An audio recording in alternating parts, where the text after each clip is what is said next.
Olá, meu querido irmão e minha querida irmã. Que bom ter você novamente neste momento especial para estudo da Palavra de Deus. Vamos estudar a lição número 5. Lição número 5, o título geral é Como Interpretar as Escrituras. E a lição número 5 tem o título Somente pelas Escrituras, Sola Escritura. É importante você ter a sua lição da escola sabatina para poder estudar diariamente, porque o estudo da lição da escola sabatina é o estudo da Bíblia. Isso vai nos tornar pessoas cada vez mais capacitadas, conhecedoras, e dessa forma poderemos ensinar a outros a palavra de Deus. Antes de iniciarmos esse estudo, eu convido você para um momento de oração. Obrigado, nosso Deus, pelo privilégio que temos de estudar a Tua palavra neste momento. Por favor, dê-nos sabedoria, capacidade para compreender e depois vontade para viver o que aprendermos. Isso pedimos e já agradecemos em nome de Jesus. Amém. Muito bem, amigos. Estudar a lição da escola sabatina é um hábito extraordinário porque nos permite estar em contato todos os dias com a palavra de Deus. E a palavra de Deus tem amplos temas. E neste trimestre, em abril, maio e junho, estamos estudando sobre como interpretar as Escrituras. Antes de iniciar propriamente o estudo da palavra, eu queria lembrar a você como é importante ter este pequeno guia com você. Aqui tem muito conhecimento bíblico e teológico. Isso vai fazer com que você se capacite cada vez mais e esteja melhor preparada para estudar a Bíblia com outras pessoas. No estudo de hoje, irmão, irmã, eu quero tratar de 5 tópicos, mais ou menos seguindo aqui a temática da lição. A suficiência da Escritura, a clareza da Escritura, quem tem o direito de interpretar a Bíblia para nós, a Escritura como sua própria intérprete, e vamos terminar com Ellen White e a sola Escritura. Está pronto? Está pronta? Tem papel, tem caneta na sua mão para tomar nota? Então vamos lá, vamos para o primeiro tópico de hoje, que é a suficiência da Escritura, tá bom? A suficiência da Escritura. Um princípio fundamental apresentado pela Escritura a respeito dela própria é o que somente a Bíblia, sola Escritura, somente a Bíblia é a norma final da verdade. E o texto clássico que demonstra, que apresenta essa premissa, está em Isaías capítulo 8, versículo 20. Isaías capítulo 8, versículo 20, você precisa conhecer, ler esse texto. O texto diz assim: a lei e o testemunho, se eles não falarem de acordo com esta palavra, não terão a luz da manhã. As duas palavras aqui hebraicas, Torá, lei, e Teodá, testemunho, apontam para os 2 elementos da autoridade nos dias de Isaías. Esses constituem agora a Escritura Sagrada, o Pentateuco e o testemunho dos profetas, acerca da vontade de Deus revelada previamente na Torá. O nosso Senhor Jesus Cristo resumiu as 2 divisões da Escritura do Antigo Testamento da mesma maneira quando ele mencionou em Mateus 5,17 a lei e os profetas. O Novo Testamento acrescenta a revelação autorizada, transmitida por Jesus e suas testemunhas apostólicas. Você pode conferir isso, por exemplo, em Efésios 2,20 e Efésios capítulo 3, versículo 5. Irmãos, o princípio da sola Escritura é o fundamento da suficiência da Escritura. E como consequência disso, a Bíblia não tem paralelo como guia infalível da verdade. Ela é suficiente para nos dotar da sabedoria que leva à salvação. A Bíblia é o padrão pelo qual toda doutrina e experiência devem ser testadas. Vamos repetir, isso está em Isaías 8,20, mas você pode encontrar em João 17,17 e 2 Timóteo capítulo 3, versículos 16 e 17. A Escritura, portanto, amigos, fornece a estrutura, a perspectiva divina, os princípios fundamentais para todo e qualquer ramo de conhecimento e experiência. O conhecimento, a experiência ou a revelação adicional deve se basear no fundamento todo suficiente da Escritura e a ele permanecer fiel. Dessa forma, confirma-se o grito de guerra da Reforma, sola Escritura, ou seja, a Bíblia e a Bíblia somente como a norma final da verdade. Todas as outras fontes de conhecimento devem ser testadas por esse padrão infalível. A reação apropriada que se espera do ser humano é de uma rendição total à autoridade máxima da palavra de Deus. E eu quero conferir justamente isso com você em Isaías capítulo 66, versículo 2. Porque a minha mão fez todas estas coisas e todas vieram a existir, diz o Senhor. Mas o homem para quem olharei é este, o aflito e abatido de espírito, e que treme a minha palavra. Olha que impressionante. E que treme da minha palavra. Sim, amigos, a Bíblia representa a autoridade máxima da palavra de Deus e a nossa melhor postura é uma rendição total a esta autoridade que está contida aqui no texto sagrado. Muito bem, vamos para um segundo tópico da nossa lição, que é a clareza da Sagrada Escritura. Irmãos, a Bíblia é clara e, por isso, não precisa de nenhum magistério eclesiástico, nenhum corpo de teólogos para esclarecer seu significado. Em última instância, não precisa. O testemunho bíblico incentiva os leitores a estudar a Bíblia por si mesmos, a fim de entender a mensagem que Deus lhes envia. Por exemplo, eu queria ler alguns textos com você a respeito da necessidade de ler para compreender. Vamos ler Deuteronômio capítulo 30. Você me acompanha, por favor? Deuteronômio capítulo 30, versículos 11 a 14. Porque este mandamento que hoje te ordeno não é demasiado difícil, nem está longe de ti. Não está nos céus, para dizeres, quem subirá por nós aos céus, que nos lo traga e nos lo faça ouvir para que o cumpramos? Não está além do mar, para dizeres, quem passará por nós além do mar, para que nos lo traga e nos lo faça ouvir para que o cumpremos?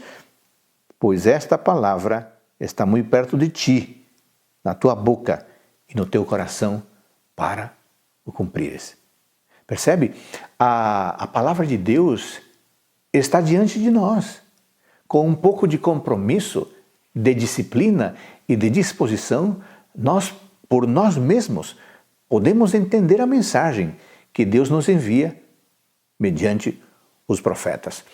O significado da Escritura, irmãos, é claríssimo, é direto, é capaz de ser compreendido pelo estudante, claro, pelo estudante diligente. E Jesus ilustrou isso na maneira como lidou com o intérprete da lei. O que ele perguntou ao intérprete da lei? O que Jesus lhe perguntou? Vocês se lembram desse texto? Lucas capítulo 10, versículo 26. O que Jesus perguntou? O que Jesus perguntou ao intérprete da lei, ao mestre da lei? Lucas capítulo 10, versículo 26. Então Jesus lhe perguntou, o que está escrito na lei? Como interpretas?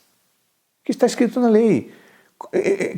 Em outras palavras, Jesus tinha por certo que a Bíblia podia ser compreendida. Quando o intérprete da lei citou Deuteronômio 6, versículo 5 e Levítico 19, versículo 18, Jesus elogiou-lhe a resposta correta. Veja aqui no versículo 28, então Jesus lhe disse, respondeste corretamente, faze isto e viverás. Percebe que a palavra de Deus pode ser compreendida? Irmãos, numerosas foram as vezes em que Jesus fez a mesma observação. Mateus 21, 42. Nunca leste nas Escrituras? Mateus 12, 3. Não lestes?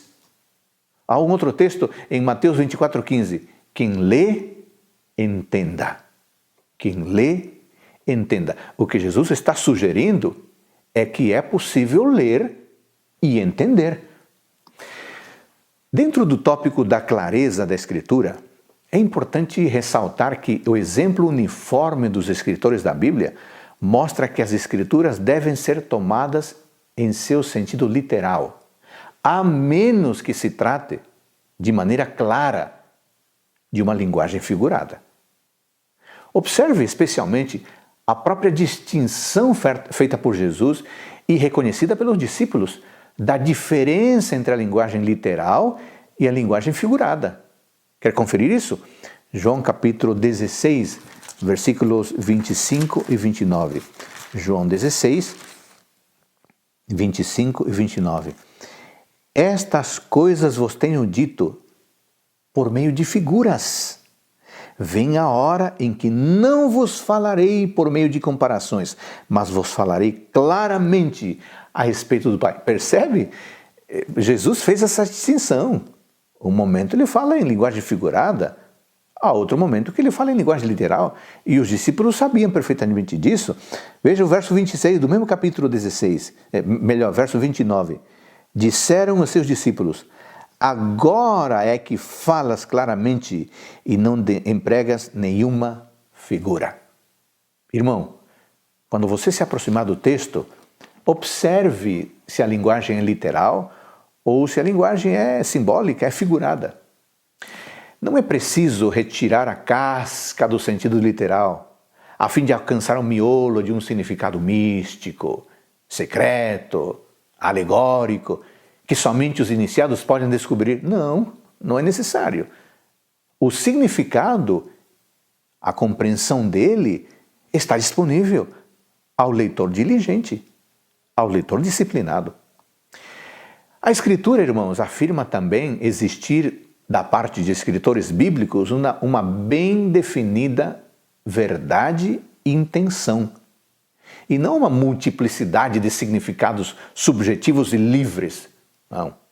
Jesus e os apóstolos falavam com autoridade, não apresentando uma entre as muitas possíveis interpretações de uma passagem, mas o verdadeiro significado pretendido pelo escritor humano e pelo autor divino.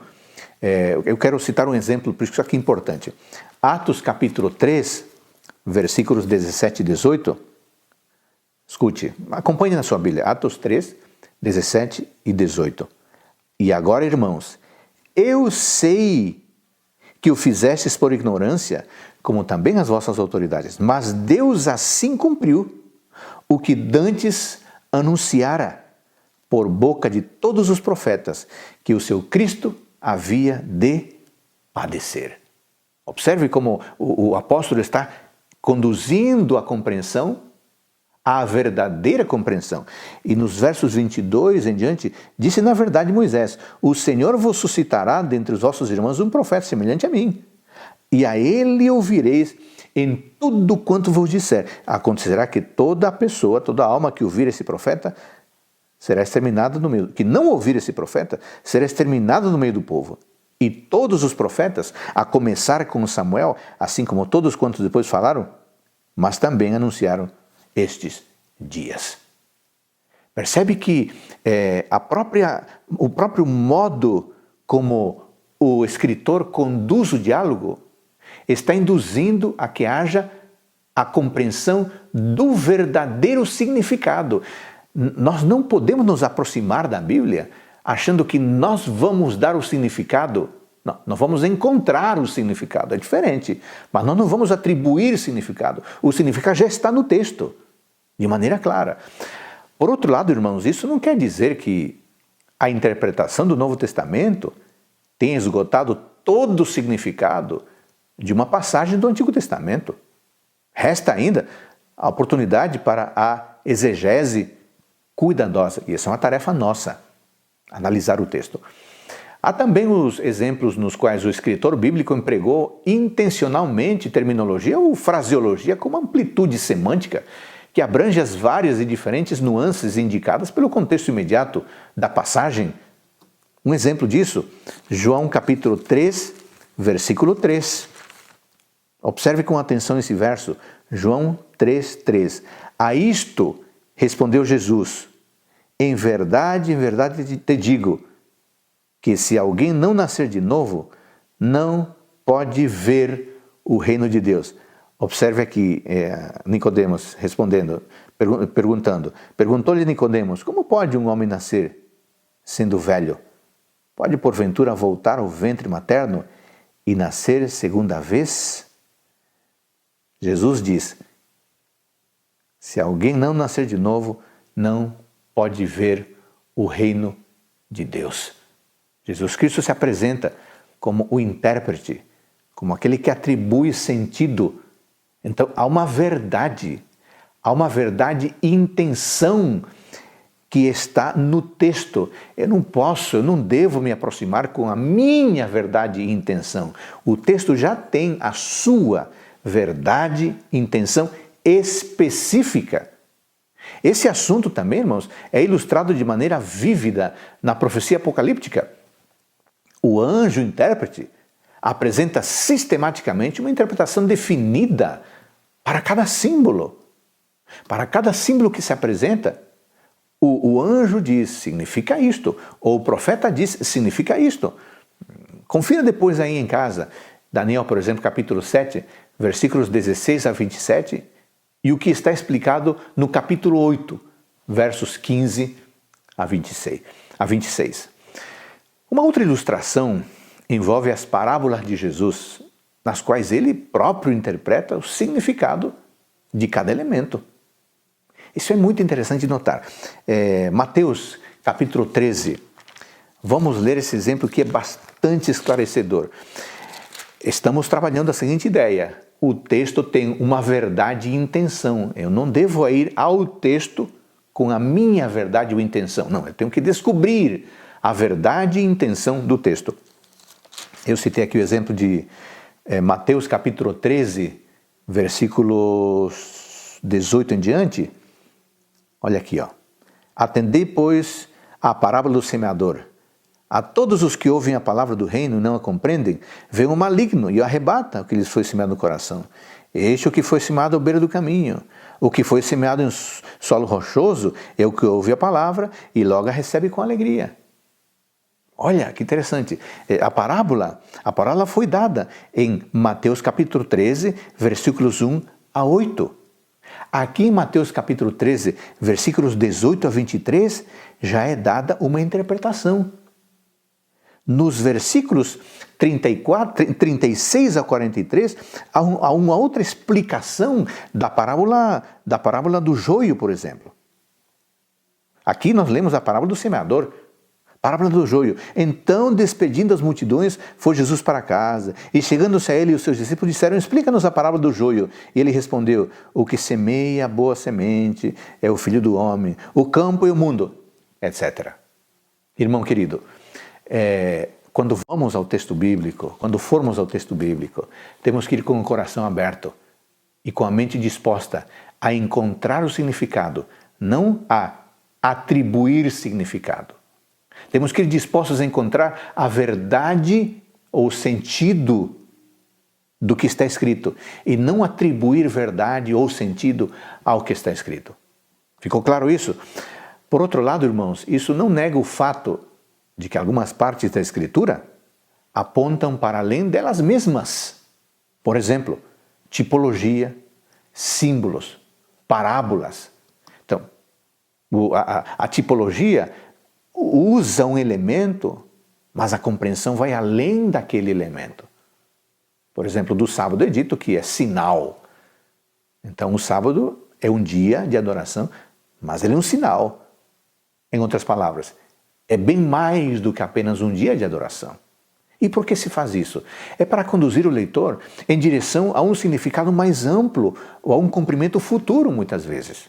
Mas mesmo nesses casos, o significado ou o cumprimento expandido surge da verdade e intenção específica do texto. É parte integrante dela ou com ela se compatibiliza.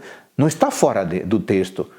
A própria Escritura indica quando esse significado ou quando o cumprimento será alcançado ou em que momento a compreensão deve ser expandida.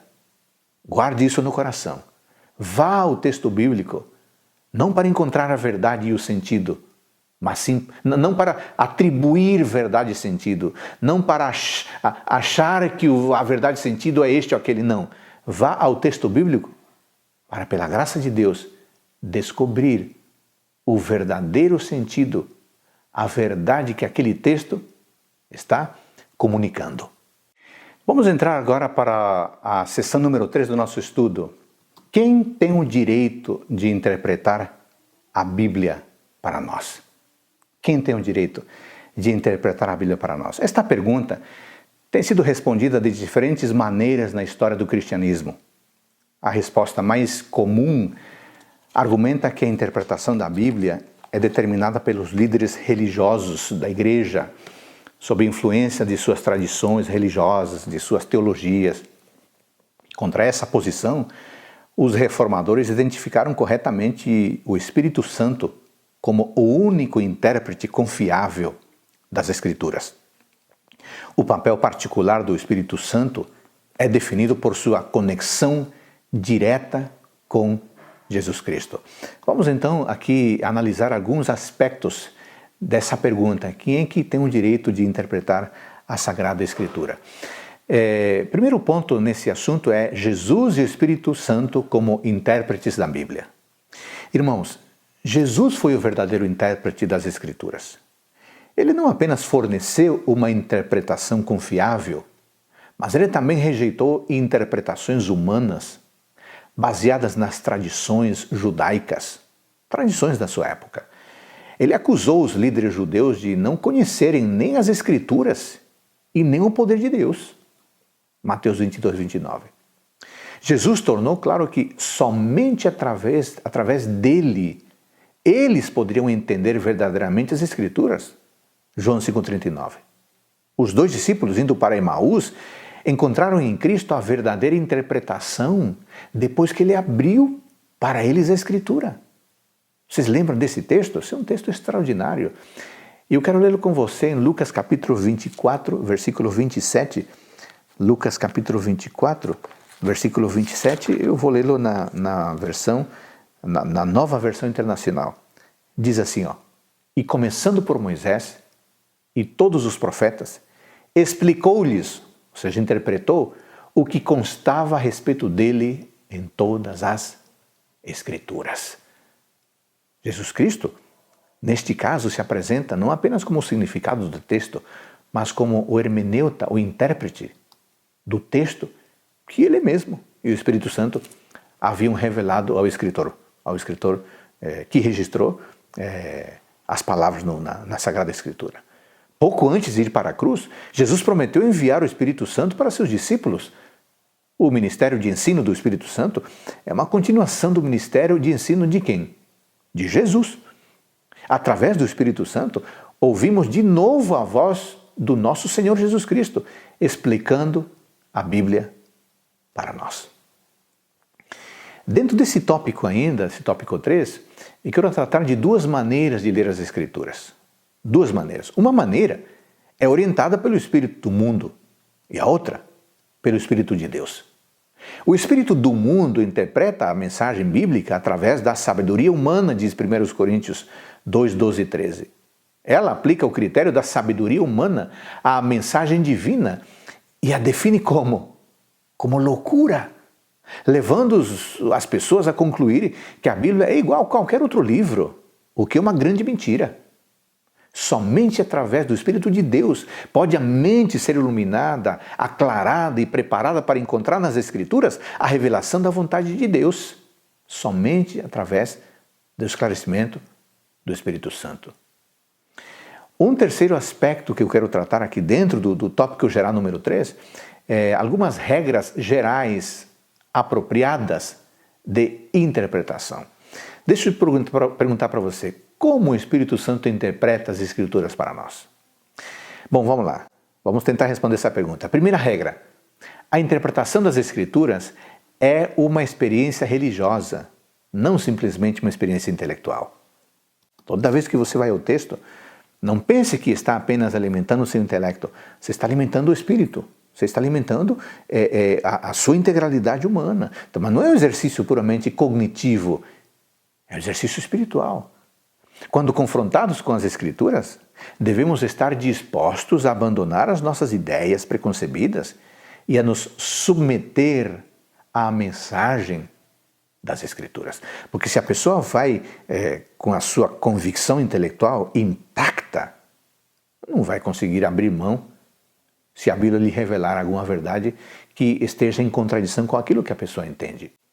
Segunda regra, interpretar as Escrituras também é uma experiência intelectualmente enriquecedora. O Espírito não ignora a nossa racionalidade. O Senhor espera que usemos a nossa razão santificada para estudar a Bíblia. A sabedoria de Deus está baseada no temor do Senhor e em uma entrega completa a Ele como Salvador e Senhor. Essa sabedoria, esse tipo de sabedoria, ouve as Escrituras e está disposta a segui-las, aonde quer que elas nos levem em nossa pesquisa em busca da verdade. Terceira regra, na pesquisa bíblica, deveríamos usar um método apropriado de interpretação. Amigos, é nesse ponto que podemos ser tentados a usar a sabedoria humana separada do Espírito e chegar a interpretações que são incompatíveis com a natureza e o propósito das Escrituras. Devemos permitir que o Espírito Santo, através da mediação das Escrituras, identifique para nós os princípios de interpretação que devem ser usados na Bíblia. O Espírito Santo, através das Escrituras, deveria julgar qualquer metodologia que tente descobrir o significado do texto. Amigos, a nossa única segurança na interpretação das Escrituras é encontrada no princípio da sola Escritura. A Bíblia somente, não misturada com teorias científicas ou sistemas filosóficos, não. Os adventistas do sétimo dia devem desenvolver uma maneira de interpretar a Bíblia baseada na própria Bíblia. Um quarto tópico aqui é a respeito do Espírito e a Igreja. Irmãos queridos, a interpretação da Bíblia também é uma experiência coletiva. Não é apenas uma experiência individual. O Espírito Santo não ignora a comunidade de crentes que são servos fiéis das Escrituras. Não. Um indivíduo que se considera a voz de Deus na formulação de doutrinas ou ensinos bíblicos, tentando impor à igreja seus próprios pontos de vista, representa um risco maior para a comunidade de crentes. Deixa eu frisar isso aqui. De vez em quando aparecem algumas pessoas que pensam que são assim melhor do que toda a tradição ou todo o corpo de irmãos que chegou à conclusão sobre um texto. E ele, não, isso está errado, eu tenho a verdade. E aí ele começa a ensinar a Bíblia como se somente ele tivesse a verdade e não se dispõe, não tem humildade de submeter a sua leitura, a sua interpretação a um corpo de irmãos, inclusive mais preparados e sábios do que ele ou do que ela. É um risco. Quando alguém aparece falando bonito, aparentando uma boa disposição, uma simpatia, e diz, eu tenho uma compreensão diferente e vou ensinar. E se essa pessoa usa toda a sua simpatia, seu poder de marketing e seu poder de convencimento, representa um grande risco para a comunidade. Quem é que diz que somente uma pessoa tem a razão? Quando o tema é polêmico, é necessário estudar e ouvir o maior número de pessoas. Costumeiramente, irmãos, os resultados dessa pressão, sabe qual que são? Divisões, rompimentos, falta de união na igreja. O Espírito guia o corpo coletivo de Cristo a um entendimento melhor, a um entendimento correto das Escrituras. Então, João 14, 26, Atos 15, 28, Efésios 3, 17 e 19, tratam disso aí. Agora, tudo isso, irmão, requer boa vontade de nossa parte, de cada um de nós, para procurar conselho e pôr de lado as nossas opiniões pessoais, preconcebidas, sob o conselho apropriado de comunidade de crentes. Muitas pessoas não idolatram ídolos de pedra, não idolatram pessoas famosas, mas idolatram as suas próprias convicções, as suas próprias ideias, eles acham que somente eles estão certos e desprezam os demais. Precisamos evitar esse espírito, essa motivação ou essa característica, porque ela é muito negativa, ela é prejudicial, não apenas para a pessoa, mas para a Igreja de Cristo como um todo. Muito bem, vamos para o tópico número 4 da nossa lição. A Escritura é a sua própria intérprete. Você pode olhar isso na lição de quarta-feira, as Escrituras interpretam as Escrituras. Como disse Martinho Lutero, a Escritura é sua própria luz. Pelo fato de haver uma unidade subjacente entre as diversas partes da Escritura, cada porção dela interpreta a outra, tornando-se a chave para a compreensão das passagens relacionadas. Jesus Cristo demonstrou esse princípio no caminho de Emaús. Como? Está escrito assim, começando por Moisés, discorrendo por todos os profetas, expunha-lhes o que ao seu respeito constava em todas as Escrituras. Extraordinário isso. Lucas capítulo 24, versículo 27. E mais tarde, naquela noite, no cenáculo, ele ressaltou: importava que se cumprisse tudo o que de mim está escrito na lei de Moisés, nos profetas e nos salmos. Então, diz o texto, lhes abriu o entendimento para compreender as Escrituras. Lucas 24, 44 e 45. O apóstolo Paulo expressa o mesmo princípio em 1 Coríntios 2,13, quando ele diz: disto também falamos, não em palavras ensinadas pela sabedoria humana, mas ensinadas pelo Espírito, conferindo coisas espirituais com espirituais. Embora esse texto tenha sido traduzido de diferentes formas, a maneira como o próprio apóstolo fez uso da Escritura mostra certamente que ele adotava esse princípio. Podemos mencionar toda a série de passagens do Antigo Testamento, por exemplo, citados em Romanos 3, 10 a 18, muitos textos, mas não é necessário. Mas você pode conferir como o apóstolo Paulo se baseou no Antigo Testamento para construir a sua teologia. E pode-se observar o mesmo fenômeno em Hebreus capítulo 1, versículos 5 a 13, Hebreus 2, versículos 6, 8, 12 e também o versículo 13. Aplicando o princípio de que a Bíblia é sua própria intérprete, Jesus, no caminho de Emaús, mostrou que tudo quanto a Escritura diz sobre determinado tema deve ser levado em conta na interpretação do assunto.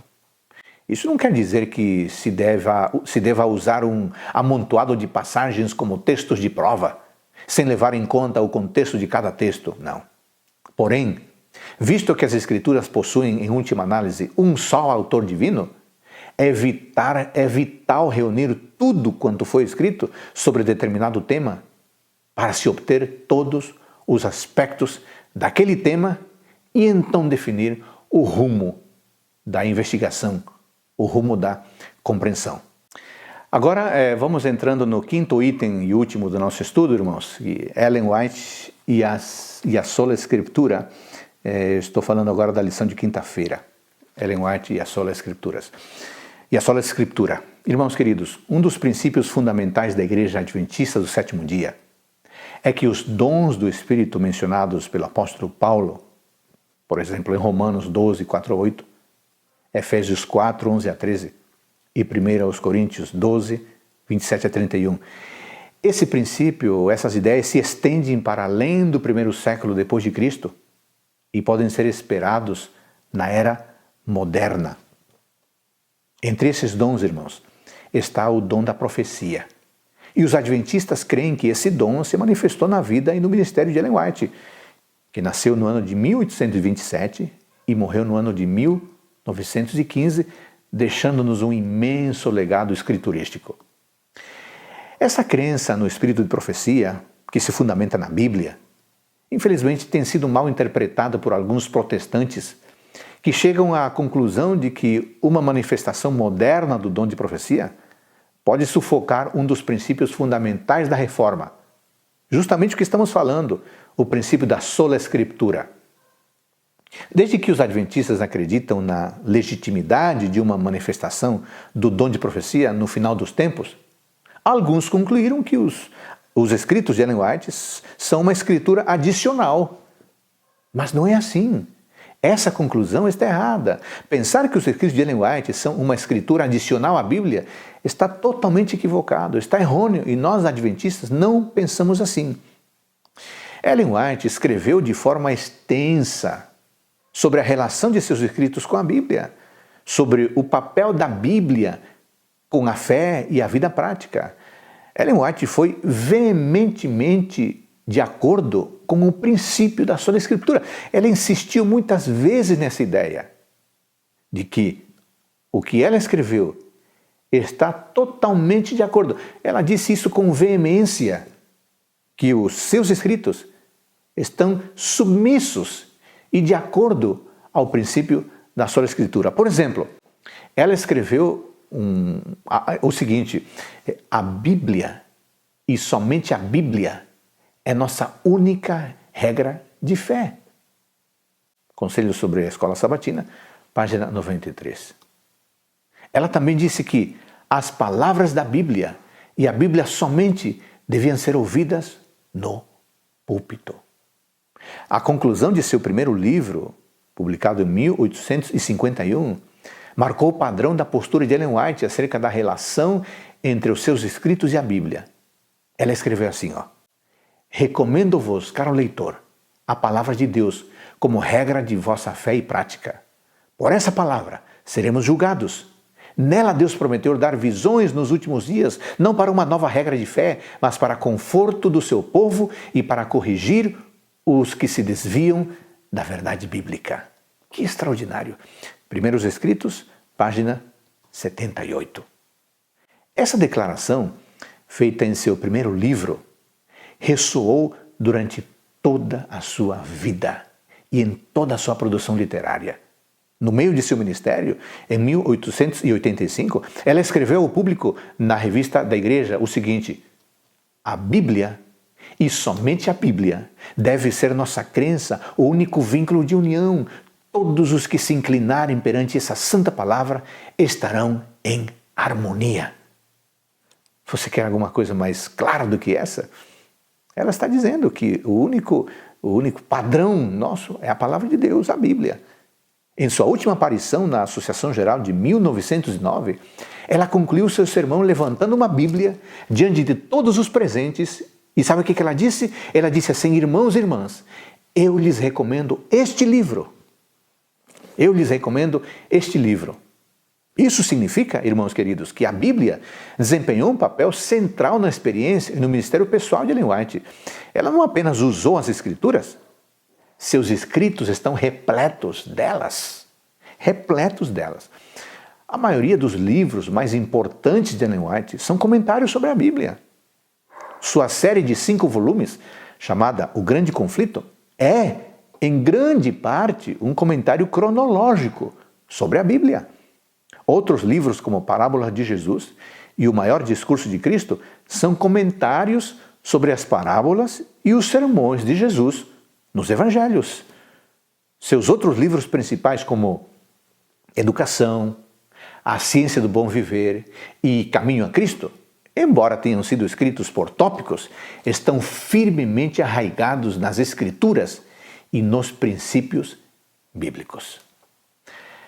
As negações e afirmações que mencionarei agora a seguir falam sobre as problemáticas que foram levantadas acerca da inspiração e da autoridade dos escritos de Ellen White e a sua relação com a Bíblia. Esses esclarecimentos devem ser feitos como um todo e são uma tentativa de expressar o entendimento atual de nós adventistas do sétimo dia sobre o papel de Ellen White em relação à Palavra de Deus, em relação à Bíblia. Então comecemos com as negações. Número 1. Não cremos que a qualidade e o grau de inspiração nos escritos de Ellen White sejam diferentes da qualidade de inspiração nas Escrituras. Número 2. Não cremos que os escritos de Ellen White sejam um complemento ao cânon das Sagradas Escrituras. Número 3. Nós adventistas não cremos que os escritos de Ellen White se apresentem como fundação, como fundamento ou autoridade final da fé cristã, como as Escrituras são. Número 4. Nós adventistas não cremos que os escritos de Ellen White sejam usados como base doutrinal. Número 5. Nós adventistas não cremos que o estudo dos escritos de Ellen White sejam usados para substituir o estudo das Escrituras, de maneira alguma. Número 6. Nós adventistas não cremos que as Escrituras podem ser compreendidas somente através dos escritos de Ellen White. Negativo. Número 7. Nós adventistas não cremos que os escritos de Ellen White fujam do significado das Escrituras. Número 8. Nós adventistas não cremos que os escritos de Ellen White sejam essenciais para a proclamação das verdades das Escrituras para toda a sociedade. Número 9. Nós adventistas não cremos que os escritos de Ellen White sejam produto de mera devoção cristã. Aliás, nesse ponto, muita gente se engana. Alguns adventistas acham que o que Ellen White escreveu é puro escrito devocional e o colocam na mesma autoridade de um escrito humano, de um escrito de um teólogo, e não é verdade. Nós não cremos que os escritos de Ellen White sejam produto de mera devoção cristã. Não cremos. E finalmente, número 10, nós adventistas não cremos que o uso de recursos literários e auxiliares de Ellen White neguem a inspiração de seus escritos. Bom, essas foram 10 negações. Agora vamos para 10 afirmações. Número 1. Nós adventistas cremos que as Escrituras são a palavra de Deus, divinamente revelada e inspirada pelo Espírito Santo. Número 2. Nós adventistas cremos que o cânon das Escrituras é composto apenas pelos 66 livros do Novo e do Antigo Testamentos. 3. Nós adventistas do sétimo dia cremos que as Escrituras são a base da fé e a autoridade final em questões de doutrina e prática. 4.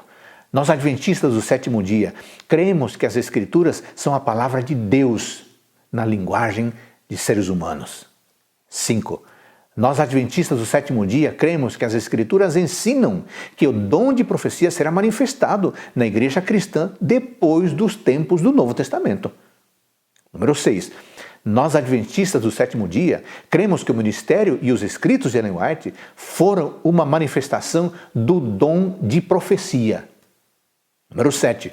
Nós adventistas do sétimo dia cremos que Ellen White foi inspirada pelo Espírito Santo e que seus escritos, o produto dessa inspiração, são aplicáveis e autoridades, especialmente para os adventistas do sétimo dia. Número 8.